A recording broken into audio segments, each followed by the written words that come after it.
Hi friend, I just wanted to take a minute to invite you to our Lash Biz Babes Experience 2026. This is a one-day all online event happening on May 2nd, and our theme for the year is going all in. We are shaking things up and doing it differently than anyone ever has before.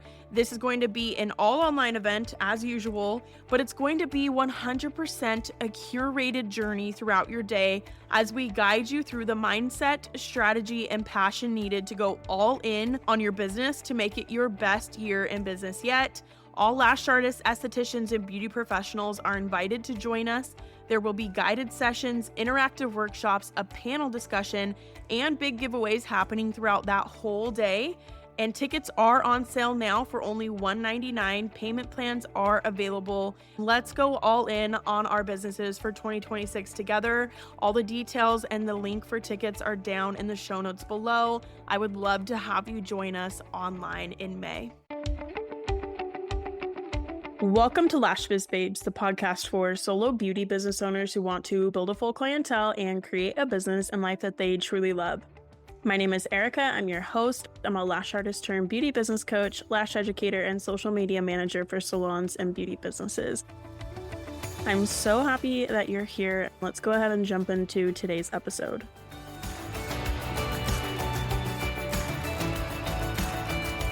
Welcome to this week's episode of Lash Biz Babes. My name is Erica. I'm your host, and welcome to our 100th episode of Lash Biz Babes. I can't believe I'm saying that. It feels like yesterday that we just started the podcast. And here we are recording the 100th episode. I can't believe that. I've had a lot of different ideas for this episode. I've seen a lot of other podcasts do some fun things for it and go all out and go big for it, but I was really thinking about it, like what should I do for our 100th episode, right? And I just kept coming back to, like, I started this podcast recording on my phone, sitting at our folding table, camp table that we were using as a kitchen table at the time in our little townhouse, and didn't know what this would even turn into. But you know what? This podcast started as just a way to want to help people. I would never claim to be an expert necessarily. I mean, I have learned a lot of things along the way and I have experience, but I just wanted to share those experiences. I wanted to share the lessons I had learned. I wanted to help other solo lash artists and estheticians and beauty business owners like myself. That's been the sole purpose of this podcast, because I literally was just a mom who wanted to stay home with her babies and do lashes and help provide for our family and, go after her dreams and do what she loved to do every day. And that has turned into something really special. And I just know that there's others of you out there who are like me who, you just want to take care of your family and you want to take care of your kids and you want to have a good life for yourself and for your dog or, whatever your family looks like. And it doesn't always mean like building this huge empire and doing all these things. And anyway, the point of this just to be that I want to do the 100th episode not the same way I did the first episode. I've definitely upgraded the microphone and the equipment and all of that stuff since then. I want to do this 100th episode the way I started it. It's me and you talking about the things that we've learned over the years in business and just sharing from my heart. And I'm going to try and hit 100 different lessons that I've learned for the 100th episode. So I have a bunch written down. I don't know if I'm going to hit 100, but I'm going to share as close to 100 lessons as I can, because that's just really what this is all about. And, I would never claim to be an expert on business. I'm sure there's tons of people out there who have made way more money than I have, built way bigger businesses than I have. But at the end of the day, I'm here to help you. And I'm going to share what I've learned and speak from my experiences. That's what this is all about. That's why I do this. So we're going to just keep it real and just start sharing as many of these lessons as I can for our 100th episode. So first and foremost, I think this one is so important. The first lesson is to enjoy where you're at, even if it's not where you want to be yet. Because I know I've been someone, especially the last 5 years, I have been extremely goals driven, extremely success driven, and just like really dedicated to wanting to hit my goals. And with that, know I can get in the mindset of like thinking too far ahead, or, oh, I just can't wait until we do this, or until I hit this goal, or until this happens. And it feels like, oh, it'll get better then, right? And it's not always easy to pull myself back into the present of like, okay, I might not be where I want to be yet, but I can still enjoy where I'm at right now, right? And this is especially important for me as a mom and as a parent because I don't want to miss out on being present with my kids and their childhood because I'm so focused on looking at the future and striving for that. So I feel like there's a balance between that. It's not an easy balance to achieve. It's a fine line. And sometimes I'm going to be more focused on goals than other times, but at the end of the day, just enjoy where you're at. You are on your way to where you want to be, but you can still look around and enjoy the scenery and enjoy the blessings that you have, especially because I feel, at least for myself, what I've learned is that, a lot of the things that I have now are what I prayed for years ago. And I need to enjoy the blessings that I'm in now and those answered prayers. So enjoy where you're at now, even if it's not quite where you want to be yet. The second one, I posted about this one on Threads recently, actually, is about how you have to respond and not react as a business owner. Now, what I mean by this is if you have an unhappy client, if you get a bad review, you get negative feedback, someone maybe does something that's not ideal, or maybe someone on your team isn't doing as good of work as you want them to, or there's so many different things that can fall into that category. But just generally something that is probably like upsetting for you, and your first initial reaction is going to be to like get really defensive and stick up for yourself and, oh, but this and that and this. But what I found, with responding to bad reviews or handling upset clients or navigating through these difficulties, because as a business owner, if you've been in this for any length of time, you've probably run into this before.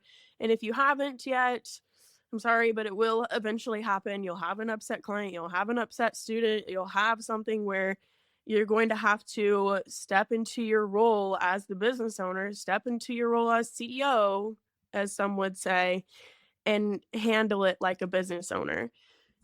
So what I found is that you have to respond and not react in these situations. So what I mean by that is, instead of getting defensive, I have to give myself some time, because it's not that I don't have those feelings. It's not that I don't want to be like, a little petty or, clap back at them or whatever. I'm still human at the end of the day. I still have feelings, but I have to give myself some space to process those feelings, to feel the things, and to give myself some space in some circumstances to calm down and then respond accordingly once I've done that. So I'll give you an example. So I had a couple of lash artists who lashed in my studio with me for about a year. And so one of them ended up unfortunately getting a bad review, and that was the bad review was left on my business's Google account, which is of course because that's who, they came into see the business, they saw that lash artist, okay, great, they left a bad review. My immediate reaction was to, call the client, and I wanted to like text her and, oh, like be defensive with things, or how, wanted to immediately, while I was all up in my, upset about this bad review, wanted to immediately respond to her. But what I didn't realize at the time was I needed to, okay, calm down, process these things, and then respond professionally. Because when you're all in those heightened emotions, you're not necessarily thinking very logically, in my experience. And it's really helpful to go into these situations and handle them objectively, which is difficult to do sometimes, but you kind of have to take off your own little personal hat and put on your CEO hat, put on your business owner hat, and handle it professionally. We're not calling names, we're not being petty, we're not blocking, we're not being super defensive. You can still stand up for yourself, and you can still, here's what happened from our side of things, But at the end of the day, we're handling it professionally. And that kind of takes me into my next couple of lessons that I've learned is that the customer is not always right. I feel like that's one way that you hear about handling customer service is that, oh, well, the customer's always right. You just need to cater to them. But I don't agree with that. I feel like there are ways to have your boundaries in your business, have your policies set, and be able to serve your clients at a high level within those boundaries. And that's kind of how I view customer service is I'm going to help you and I'm going to stand by you and do the best job that I can for you, but I am going to hold my boundaries. And that is the thing is it's our responsibility to hold those boundaries and to say, okay, here's what I can do for you within this policy, right? Oh, they're upset because their lashes fell off, after after a week, and then they have all this lash fallout. Okay, great. My policy states, I can do a free fix within 3 days for you. However, I'm willing to have you come in and we can do like a mini fill for this cost. You're still having them come in and helping them and doing that within like what your policy states, right? That's just like a little example.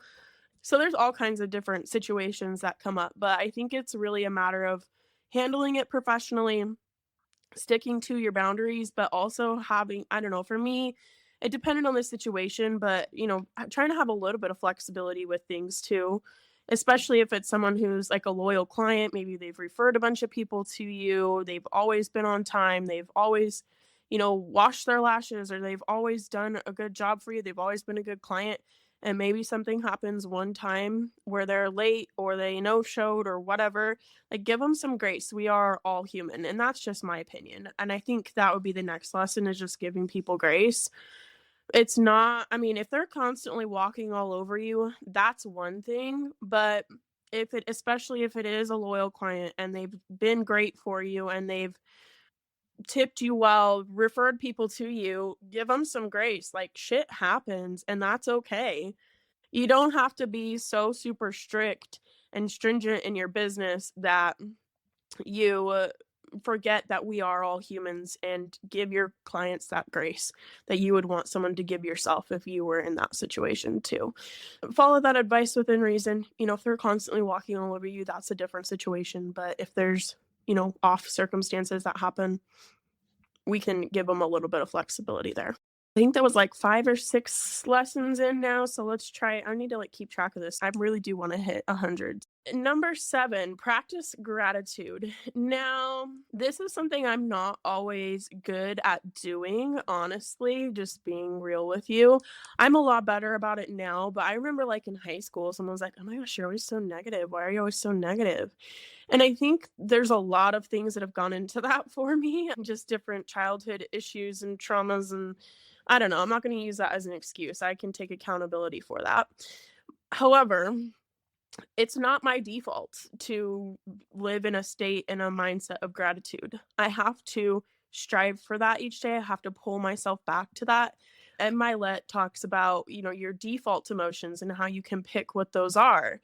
And one of my default emotions that I want to default into is gratitude and thankfulness and having that mindset. And so that's something that I have to be intentional about. And I found that practicing gratitude, remembering the things that you're grateful for is makes such a difference. You guys have probably heard me talk on the podcast about, we've had a difficult last year and with losing family members and just going through a lot of hard things in life. The thing that got me through was trusting in God and having faith in God because I literally could not do that by myself.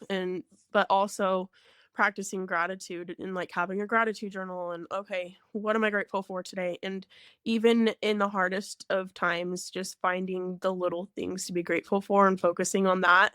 I don't ever want that to be something that's like a toxic positivity type of thing. Like that's not what I'm preaching here.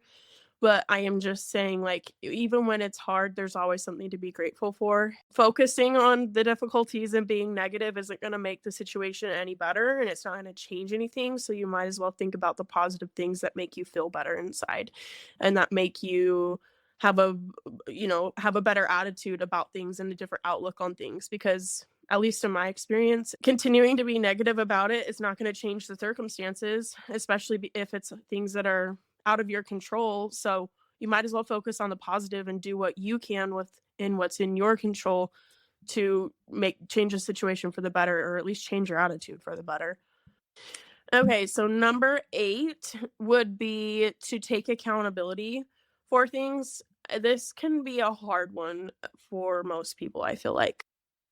In terms of like lash businesses specifically, this can look like, okay, if the client is having retention issues, quite honestly, there's a lot of retention issues that turn back to can you be traced back to the lash artist in your technique. And a lot of the issues stem from the way they're being applied. Of course, there are situations where it's on the client's end, but still, that's one of those situations where it's like, okay, how can I take accountability in this, right? It's not just like, don't just blame it all on the client. Let's take accountability. And that's just one example. There's so many different things, customer service wise, or, clients unhappy with like the quality or the lash mapping or this or that. Like, it's really easy to kind of find excuses or blame other people. I found that clients really appreciate when you can take accountability for how you might have played a part in the issue.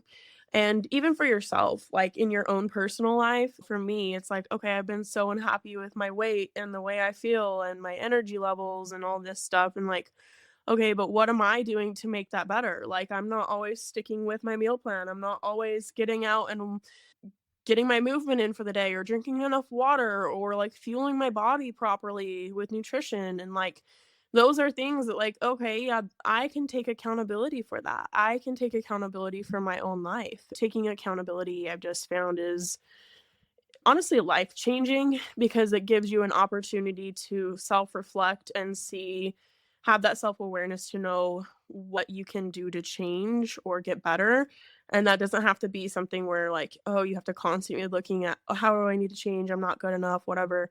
It's just an opportunity for you to say, here's where I can have some improvement. I think that was number 8. So now we're on number 9, and we're going to go into communication. Now, you've heard me talk about this plenty of times. I have an entire episode on it from the first year of the podcast. I think it's actually like episode 5 or something. It's one of those first 10 ones at least.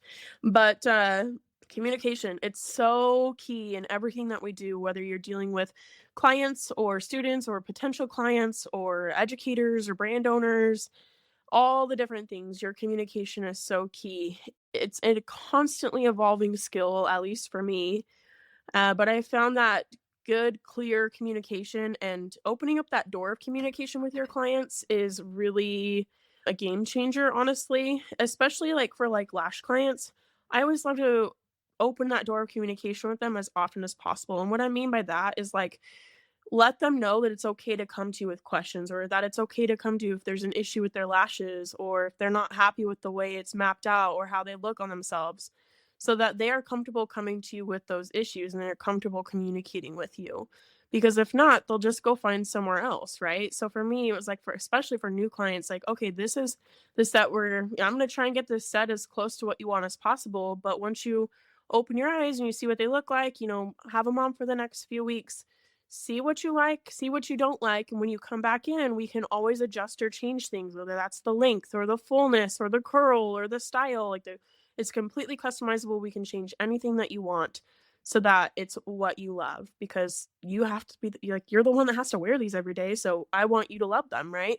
So that gives them an opportunity, like, it opens the door of communication so that if there's something they don't like or they're having a problem or an issue, they feel comfortable coming to you with that. And in that same type of example, letting clients know, especially the first couple of times that they come to you, like, hey, if there's anything bothering you during the appointment, if it starts stinging or burning, or, you're uncomfortable at all, please speak up and let me know, so that they can know that they can come to you with that and they feel comfortable speaking up and it's not awkward for them, or at least not as awkward. So opening that door of communication, super key in building a good working relationship with that client from the start. The next one I would say for lesson 10 is to cater everything to your ideal clients. Like, literally everything from the content that you create to the client experience that you have, the way that you talk to your clients, the types of lashes that you offer, the types of services that you offer if you don't do lashes. Literally every single part of your business, you can cater to your ideal clients and what they're looking for, what they're willing to pay for, what they want, the convenience, the ease, the comfort level that they want, the cleanliness that they want. You can cater so many things to your ideal client, and the more that you do that, the more you're able to attract them into your business and not just bring them in, but keep them coming back as well. So, cater it all to your ideal clients and know who those are. The next one is that baby steps add up. A lot of times, the what seems like a big jump, like sometimes you're going to make more progress than others, but when you do, it's because of the little baby steps that added up along the way. It's the little things that you're doing every single day, the little steps you're taking towards your goals each day that add up and get you a lot farther. So then once you're like, "Oh my gosh, look what I've done." Like I I achieved my goal, and you look back and you're like, "How did I get there?" It's those little baby steps that got you there. It didn't happen overnight, but the baby steps got you there. So even if you feel like you're failing or it's not working, keep taking those baby steps and, cheer yourself on, be your biggest cheerleader with that because that's what makes a huge difference. Lesson 12 ties right into that with your habits change your life. And this could also be like lesson 12 and 13 because your habits and your thoughts change your life. So we'll talk about both of those really quickly. So your habits, that ties back into like the little daily baby steps that you're taking every day. It starts with your habits. The most successful people in business and life are successful because they kept doing it and they kept trying. They did what they needed to do each day to get there and they didn't quit on themselves. So I think that really comes back to your habits and knowing like, okay, what habits can help me hit my goal, right? So we'll just use an easy example. Like if you wanted to lose weight, like obviously you'd need to have a habit of drinking enough water, getting your movement in daily, eating good foods that fuel your body. And that's kind of the same with business. If you have a big goal, okay, what are those little steps and little habits that you need to be taking each day or doing each day to make that a reality? Because honestly, you're not always going to be motivated. And because you're not always going to be motivated, it's that commitment and dedication that actually make it happen for you. And that comes with having the habits and routines that you need in your daily life to fall back on so that when you're not motivated, it still gets done anyway. And so, with that, your thoughts change your life. That's lesson 13. Your thoughts make such a difference. And it truly shapes the world around you and the way that you view things and the actions that you're going to end up taking. And that can even happen on a subconscious level. So, like, if you're not liking where your life is going right now or how you're feeling right now, it can come back to your thoughts sometimes and, like, okay, how am I thinking of myself? What are my beliefs? And how can I change those to be more positive or be more productive or I don't know, be more open to opportunities. I mean, obviously, there's a lot of situations with that, but your thoughts really do dictate your actions and the results that you get around you. And that leads me into lesson 14 with managing your time wisely. This was something I wasn't always good at. I feel like I've always been like a type B girly most of my life.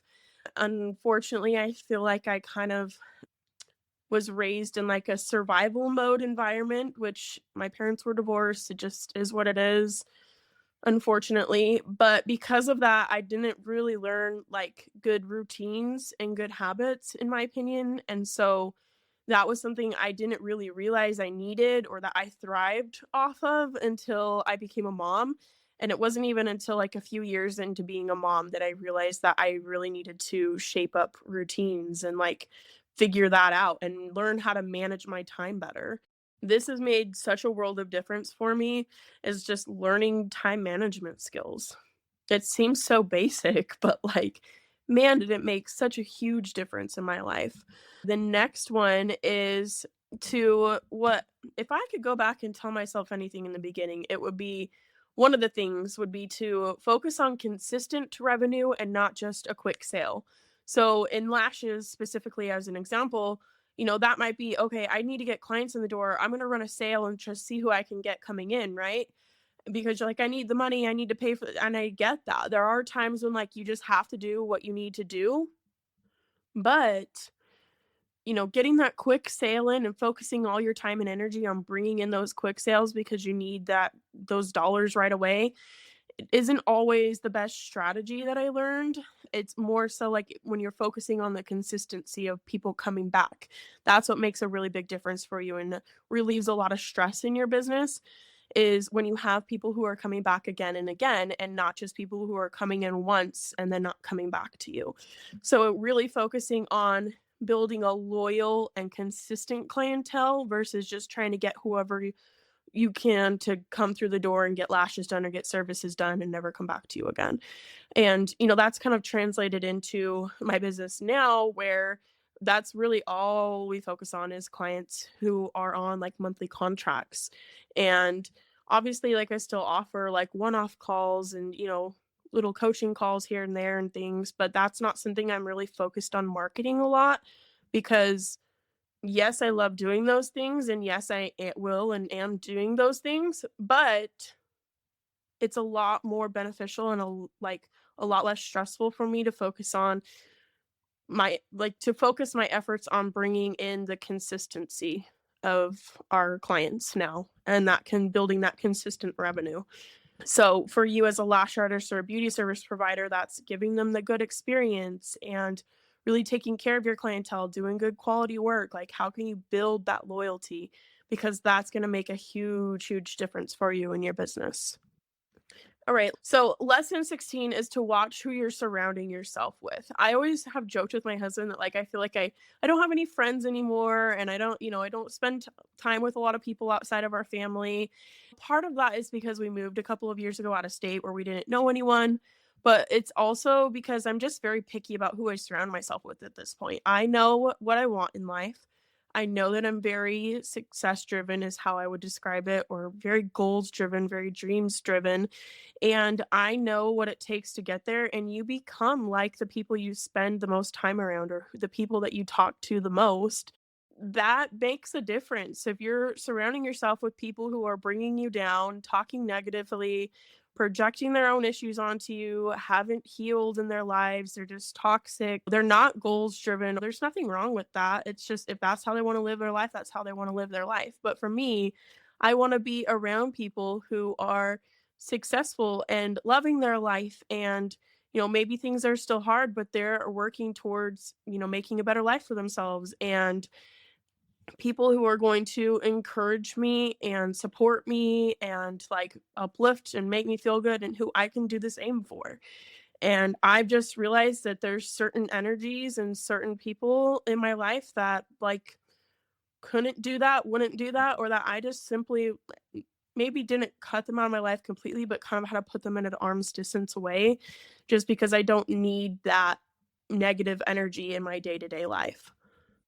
Which brings me into my next lesson, that lesson 17, that if there is someone in your life who is very toxic or who is always bringing you down or hurting you or whatever that looks like, there's so many different situations that could be, play a part in, but it's okay to let that relationship go, in my opinion.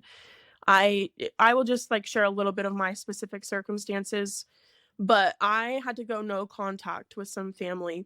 And that was a very hard decision to make because they're family. Like, of course you want them in your life. Of course you want them to be in your kids' lives. And of course you want them to step up and be the person that you hope they could be and, step into the potential that you feel like they have. But at the end of the day, if they're always bringing you down, if it's always drama, if it's always toxic, if it's never like positive, for me, it was like there was all those things, negativity, toxicity, drama, constantly bringing us down. There's constantly issues. But then it was also like, even when things were semi okay, there wasn't even really any kind of relationship to bond over. It was like they would call and always talk politics or something. And it was just like, not that politics aren't important, but like we didn't bond over any other things. Like we didn't really have like a good connection or relationship. So just kind of like, what's even the point of putting my time and my energy into this if it's not like a productive relationship, I guess. I don't know how else to explain that. But just the peace and the safety and like just relief that it brings in my life and in my family's life, like my little immediate family with my husband and kids, to not have to walk on eggshells or deal with that or wonder when the next blow up was gonna be, just night and day difference. And so it sucks, but it's so worth it. So I was always like a people pleaser in the sense of like, oh, well, I can't, I was always taught I had to be the bigger person. So I couldn't be the one to go hurt feelings and go no contact, right? But I needed to stand up for myself and protect my peace, protect my family's peace. And it's been the biggest blessing to have finally made that decision to do that. All right, lesson 18. This one would be to just keep an open mind and to continue your education, especially in the lash industry. Things are always evolving and ever changing, whether that's with the products, the techniques, the education. There's so many new advances and things happening every single year. So I feel like it's important to take updated classes, updated courses. There's a lot of like niched down courses now too with like advanced styling or retention workshops, things like that. So you don't necessarily have to take like a basic lash training every year. You can take more specialized courses. And I feel like that's important to do just to be the best lash artist that you can be. 19, stop worrying about what everyone else is doing around you. It's okay if someone else is charging less than you down the street. I think a lot of times I'm hearing, and I've been this way too, where like you get really caught up in what other people are doing and what they're charging, and you feel like, okay, I can't charge more than that, or oh, how am I ever supposed to, I'm not as good as them, so I can't charge more than them, whatever. You stay in your own lane and you worry about what you're doing. Okay. There's always going to be clients out there for everyone looking at different price points, and you've got to stay in your own lane, put your blinders on and focus on you, which brings me into my next lesson. Lesson 20 is to focus on what you're really good at. Lean into your strengths. This is kind of what brought me to where I'm at today with doing social media management and podcasting and where I'm at now, because I wanted to lean into my strengths. I was coaching and I was just like, I love this, but I don't love this. And there were things where it was like, what am I just kind of got to the point where it was like, what am I really good at? And I really liked the social media side of things. And that's what I leaned into. And it grew so quickly once I finally stopped, resisting against the flow of where I was supposed to be going and what I was meant to be doing and helping people with. So lean into your strengths. And as a lash artist or an esthetician or a beauty business owner, what do you do really well inside of your business? Are you really good at protecting natural lash health? Are you really good at lash retention? Are you really good at acne transformations? Like, what are you good at? And how are you leaning into that? And that leads me into lesson 21. Okay, how are you putting that into your content messaging? I think I've talked about this before, but like no one that is looking for a service provider is going to know those great things about you if you're not talking about them in your content. We think that your content always has to be, well, I charge this price, or clients are only looking for who's the cheapest lash artist or esthetician in the area. And that's absolutely not true. I just saw a post in a mom group over the weekend that was like, I'm looking for a stellar lash artist. I, you know, I don't want like super short fills with low coverage. Like, I want you to take your time and do quality work and have really good customer service. And it's like these are the types of things that potential lash clients are looking for, who are willing to pay your prices, no questions asked, and who are willing to keep up with the cost of extensions long term. Like, they're not just looking at your prices. So think about, what do I do really good as a lash artist, as an esthetician, as a service provider, and how am I talking about that in my content? And it's not like a braggy thing. I think we kind of get all in our heads with that, but like focus on what you do really well and talk about it. What is so great about your experience and why are they going to love that? And that brings me into my next lesson with your client experience. You've got to make that just so good. It's not just about the service itself, it's about the environment that you bring them. It's about how comfortable it is, how clean it is, how professional it is, how they feel when they walk into your space, how they feel when they walk out of your space. It's a whole entire thing. And in my opinion, their experience with you doesn't start when they step into your studio or your salon or your spa. It starts when they first find you on social media or your website, or they hear about you in person with word of mouth. Like, that's when their experience with you starts. And is that a good experience for them or not? Because it's the entire thing. And it's not even, their experience with you doesn't even necessarily end when they walk out of your studio. Are you following up with them? What's that communication like afterwards? How's that rebooking process? The entire thing is their experience with you. And if you're not curating that to your ideal clients, like we talked about earlier, that can be an issue, and that can be a reason that maybe some of them aren't rebooking or coming back to you as well. So that client experience matters so much. That brings me into lesson 23, online booking. You like today's day and age, the ease and convenience that it brings is next to none. I don't personally like having to message people and go back and forth. I would rather go on an online booking site, see all the information that I'm looking for, see if they have the availability that I need, and, book with someone who like meets the requirements that I have. And you will grow your clientele so much faster when you have online booking, I promise. So that brings me into lesson 24 with having an actual website, not just a booking site. So when I first built my clientele, I had no issues building a clientele without a website. It's not that you can't or won't build clients or that it's an absolute necessity.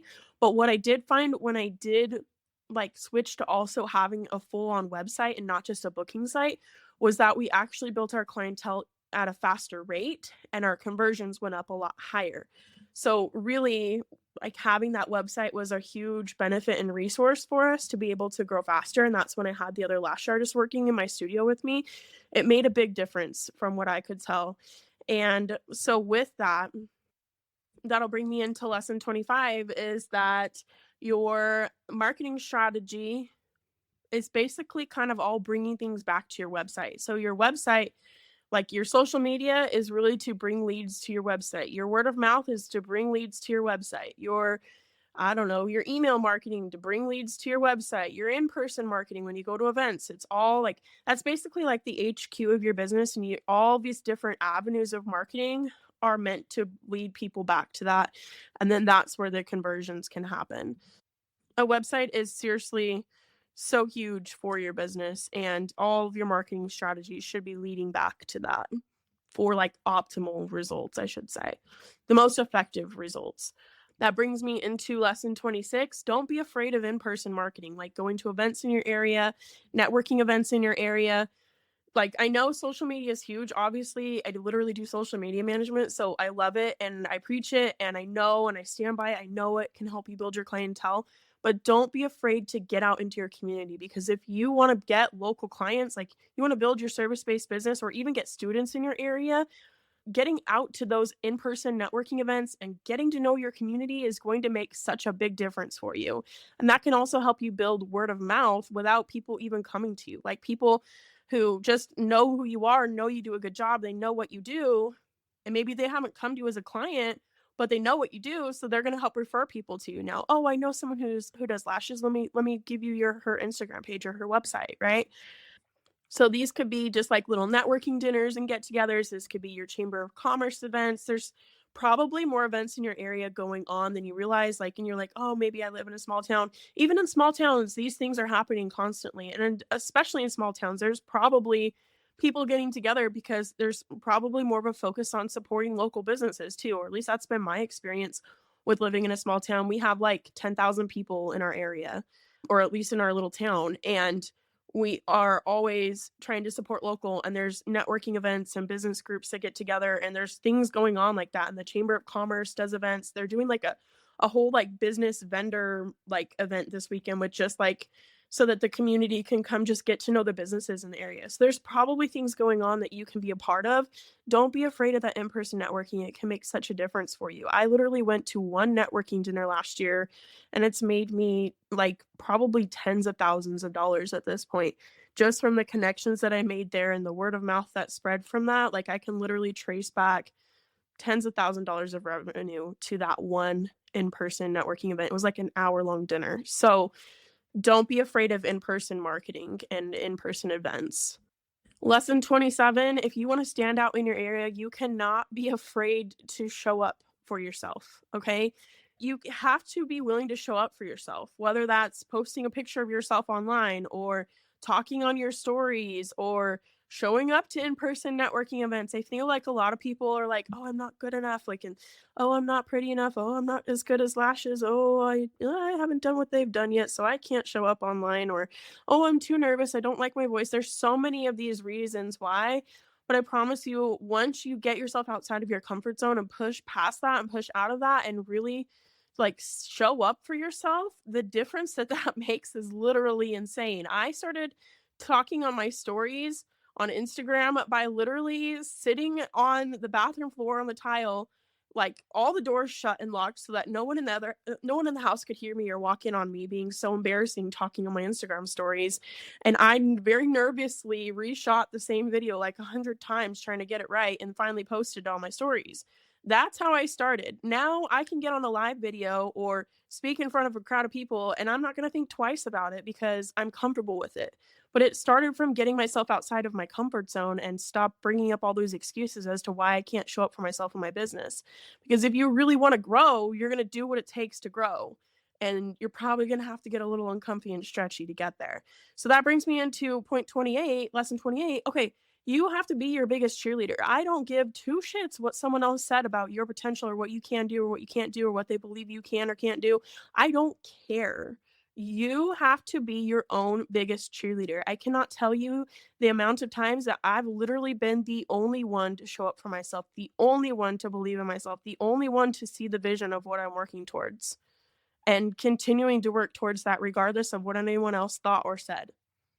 You have to be your own biggest cheerleader. You have to see that vision so clearly of what you're working towards and keep going because it's going to be hard to get there. And you're going to have days that you just want to quit. I have had multiple days where I'm like, let's search up Indeed what jobs are going because I don't think I can do this anymore.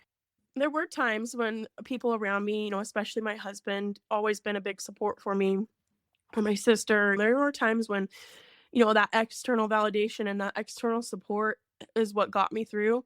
But most of the time, it's because I believed in myself literally more than anybody else and was my own biggest cheerleader. There's so many things in life. Like, we only get this one life, this one big, beautiful life, right?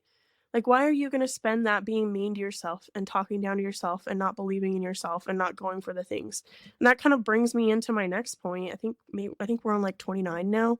I don't know if I'm going to have time to do all 100, but I'm just going to keep rambling until I run out of time.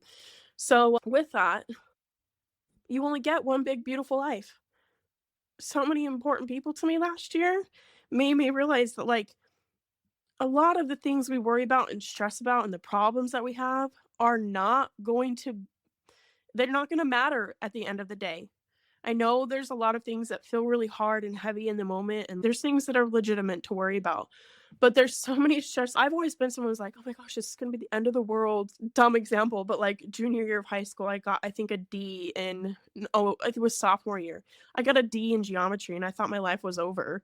And I don't know, that's just like a silly, stupid example. But like if it's not going to matter when you're on your deathbed at the end of the day, like at the end of your life, don't don't stress too hard about it. Even if something ends in a way that's not ideal or the way that you wanted it to, like it's going to be okay. You're going to be safe. It's going to work out one way or another. Maybe there's going to be some disappointment. Maybe you have to change your plans. Maybe it goes differently than how you thought, but it's going to be okay one way or another and it's going to work itself out. But I watched so many people that I love pass away. We had think like 4 or 5 different family members who passed away in a 6-month time span last year, and it just made me realize how precious the time we have is here and, like, how much we worry about things that just truly don't matter. That could even come back to worrying about, like, how many likes you get on your Instagram post. Who the hell cares? Okay? I know I get into that sometimes, like, "Oh my gosh, I don't get as many likes as this other person." Who the hell cares, okay? Gonna have to bring yourself back to that, make that your default, but still, like, that brings me into my next point, lesson 30, like, go for the things that you want because life is short. We could literally all die tomorrow. You never know when your time is up. We are all on this earth with an invisible timer counting down to our end. That sounds so morbid, but, like, still, it's true. We're all gonna die one day. And are you really gonna spend that not going for what you wanted or talking badly towards yourself or, not believing in yourself, not thinking you can do it? Or are you gonna like turn that around and go for the things you want, do the things you want, be cringy, be embarrassing, show up online, do whatever, go for your dreams, let people judge you, let people think poorly of you, let them think whatever they want to think because at the end of the day, it's not gonna matter because we're all gonna die at the end. And also, no one's gonna remember, okay? That's something I literally think about every single week. It's like, "Okay, this isn't gonna matter in the end, so I'm just gonna go and do it anyway." And I'm kind of running out of time here because I'm just, like, talking a lot more about each point than I was planning initially, but I think just to kind of wrap things up here, point 31, I only got, like, a third of the way there. Sorry, I just talked too much.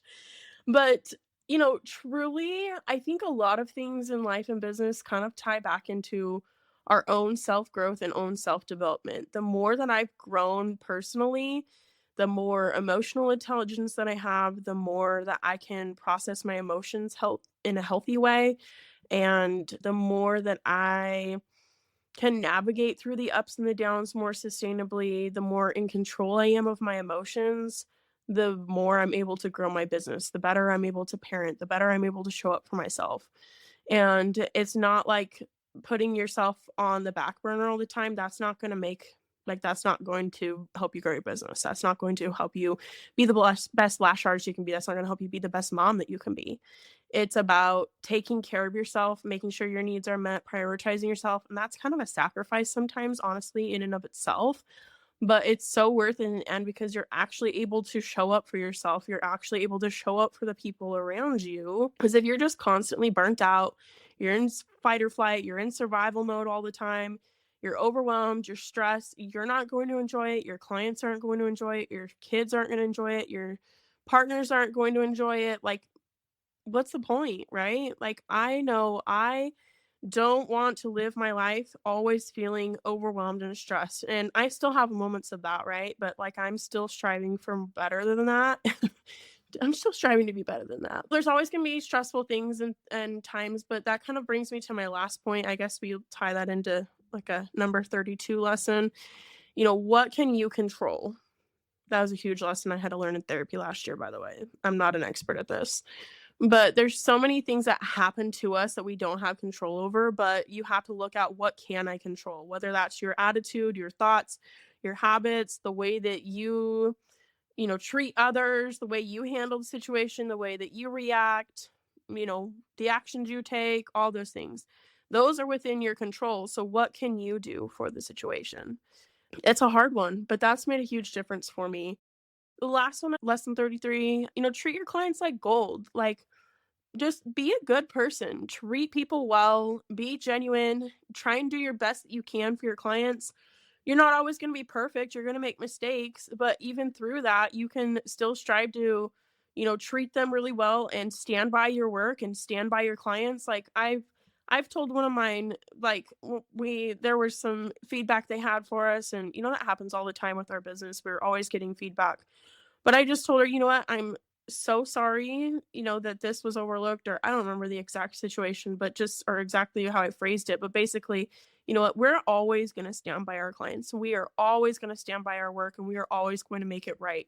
And I think that goes a really long way of like clients can be understanding if a lash set isn't exactly what they wanted or the retention wasn't exactly always as good. But if you're willing to stand by it and do a good job and like just treat your clients well and take care of them well, they're going to take care of you right back. They're going to refer people to you. They're going to stick with you.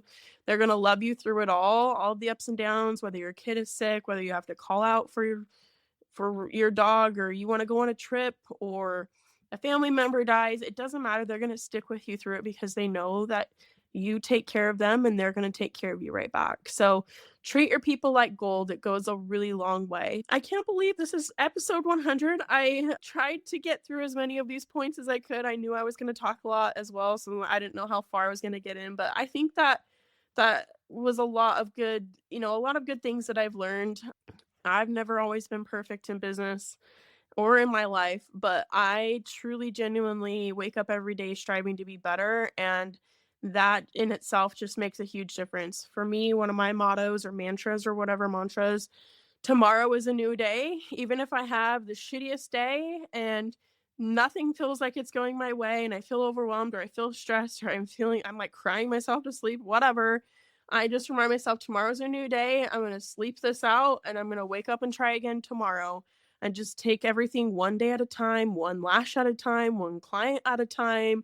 and you will get there. It will be okay, and you're gonna freaking rock this. Like, keep your mind open to all the opportunities around you because there are always opportunities around you. Your next client could book at any minute. You have so many, like, all the value in the world, and you are worth so much, and you have a seat at every table, and what is meant for you will come your way. All things are working out for your good. And these are things I try to remind myself of every single day, like the beliefs that I want to have, because it's true. And you have all these opportunities and you have the world ahead of you still. The best is yet to come. So, thank you so much for tuning in for our 100th episode and being a part of our Lash Biz Babes community. I hope you know how much I genuinely appreciate you. Thank you for being here. And we are really working on growing the show right now. So if you have any beauty business friends, any lash business friends, any lash artist friends, please share the show with them, especially if you found it helpful for you, so that we can keep on growing. Make sure you're subscribed to the show wherever you listen to podcasts at, and I will see you guys again next week. We actually have a guest episode for you, and I'm really excited to bring her on. So I will just leave you with a little hint in case you listen to this before the next one. She was the Lashy Award winner for, I believe it was Lash Educator of the Year last year. So I'm excited to bring her on. We also have another really exciting guest coming on at the, let's see, her episode will probably air mid-June. So stay tuned. We've got some amazing guest episodes coming up. Anyway, I hope you have a great week. Thank you for listening.